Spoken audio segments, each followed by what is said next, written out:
या भागामध्ये आपण वर्ण विचार म्हणजेच आपली वर्णमाला समजून घेणार आहोत.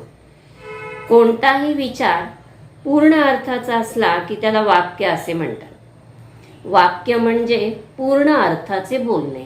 उदाहरणार्थ, मुलांनी खरे बोलावे हे वाक्य आहे आणि या वाक्याला अर्थ आहे, म्हणजे पूर्ण अर्थाचं हे बोलणं आहे.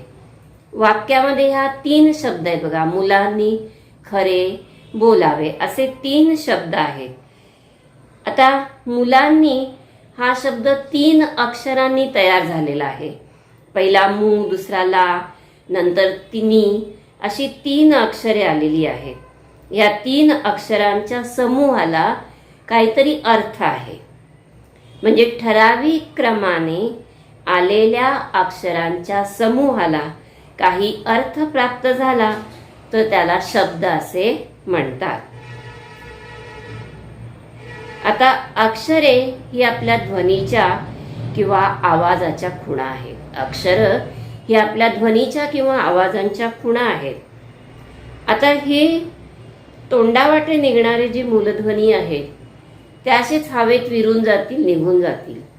पण अक्षरांमुळे ते कायम स्वरूपी राहतात, कारण त्यांना एक चिन्ह मिळतं आणि तसे ते आपण लिहितो. म्हणजे अक्षर ही कायम स्वरूपात राहणारी आहेत.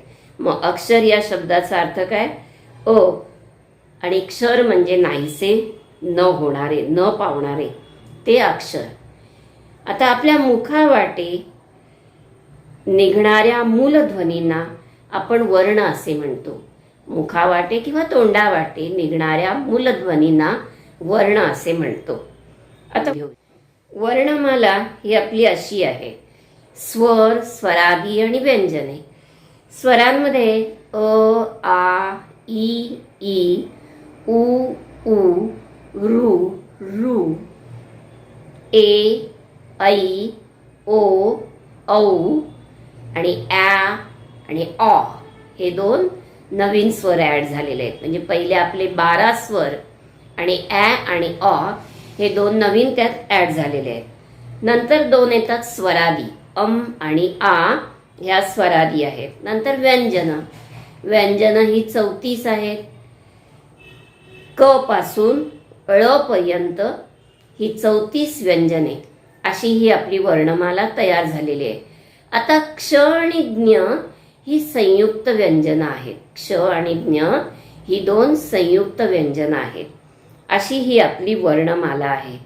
12 अधिक 2 हे स्वर आहेत, 2 स्वरादी आहेत आणि 34 व्यंजन आहेत. अशी ही वर्णमाला. आता पुढील भागामध्ये आपण वर्णांचे प्रकार बघायचे आहेत. याच्यात आपण फक्त आपली वर्णमाला समजून घेतलेली आहे. एक लक्षात ठेवायचं, तोंडावाटे निघणाऱ्या मूलध्वनींना वर्ण असे म्हणतात. तोंडावाटे निघणाऱ्या मूलध्वनींना वर्ण असे म्हणतात. आणि या वर्णांमध्ये स्वर, स्वरादी आणि व्यंजन. स्वर किती आहेत? 12 अधिक 2. स्वरादी आहेत 2 आणि व्यंजन आहेत 34. पुढील भागामध्ये ह्या वर्णांचे आपण प्रकार जाणून घेऊया. दीर्घ स्वरांमध्ये आ, ई आणि उ.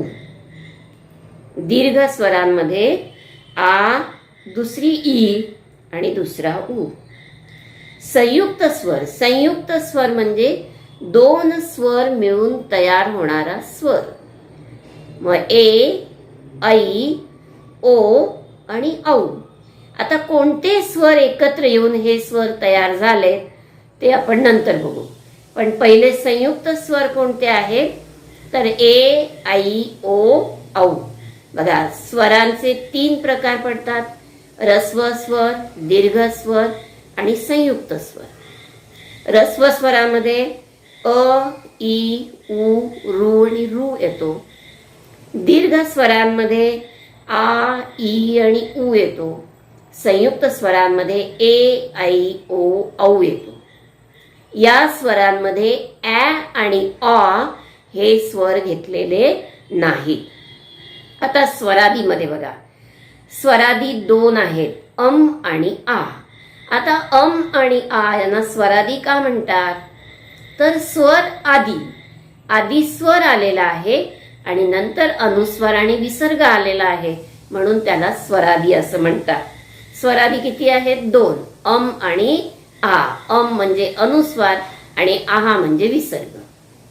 आता व्यंजने 34 आहेत आणि या 34 व्यंजनांचे 5 प्रकार पडलेले आहेत. किती प्रकार आहेत व्यंजनांचे?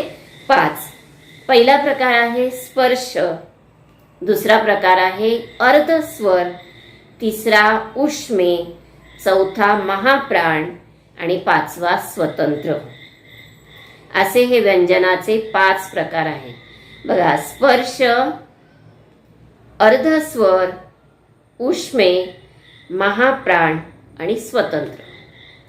आता पहिला बघूया स्पर्श. स्पर्श म्हणजे व्यंजनाचा उच्चार करताना आपल्या तोंडामध्ये कुठल्या तरी अवयवाला स्पर्श होऊन त्याचा उच्चार केला जातो, त्या व्यंजनांना स्पर्श व्यंजन असं म्हणतात. आता स्पर्श व्यंजनामध्ये 3 प्रकार पडतात: कठोर व्यंजने, मृदू व्यंजन आणि अनुनासिक.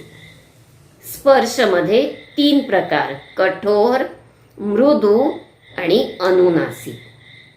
आता कठोर या स्पर्श व्यंजनामध्ये 5 व्यंजन वर्ग येतात: क वर्ग, च वर्ग, ट वर्ग, त वर्ग आणि प वर्ग.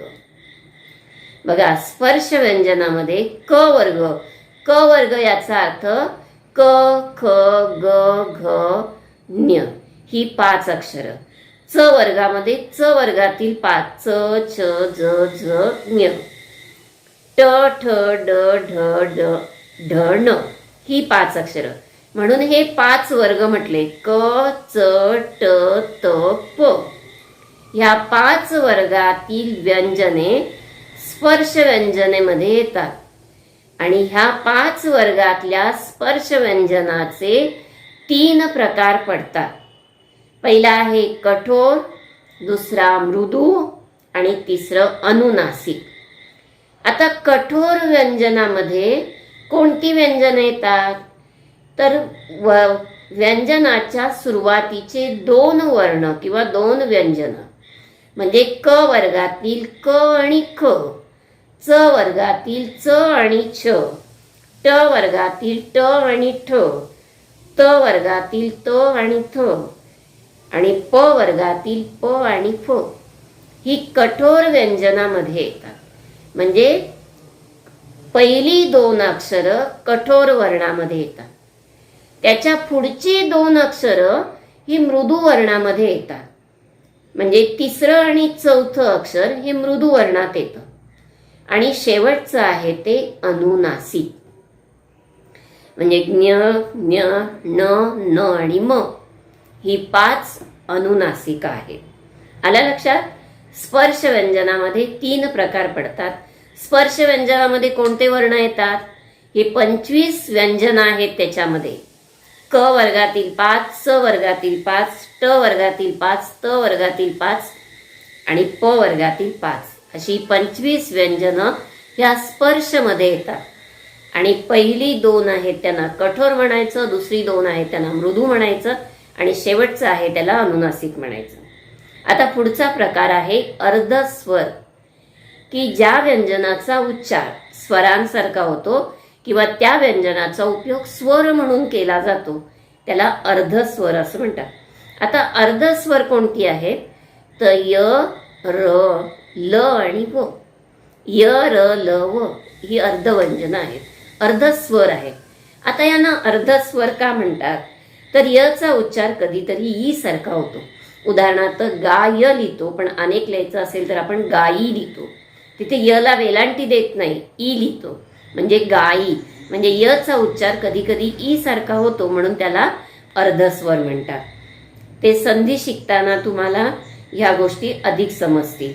त्याच्यानंतर र म्हटलेला आहे, र. आता दृष्टीतला रू आहे त्याचा उच्चार र सारखा होतो, म्हणून रू सारखा र, म्हणून र अर्धस्वर आहे. त्याच्यानंतर ल, त्याचा उच्चार रू सारखाच होतो. उदाहरणार्थ आकृती लिहितो आपण, त्या कृ खाली जो असा रफार आहे तिथे हा रू आहे. आणि नंतर व. वचा उच्चार कधी कधी ऊ सारखा होतो, म्हणून तो अर्धस्वरांमध्ये होतो. उदाहरणार्थ बघा, जेवून आलो, वला उकार लिहितो किंवा कधीतरी तिथे दुसरा ऊ लिहितो, म्हणजे कधी. तर म्हणून वला अर्धस्वर म्हणतात. आता अर्धस्वर कोणती आहेत? य, र, ल, व हे 4 अर्धस्वर आहेत. पुढचा प्रकार आहे उष्मे. श, श आणि स यांना उष्मे असं म्हणतात. आणि चौथा आहे महाप्राण.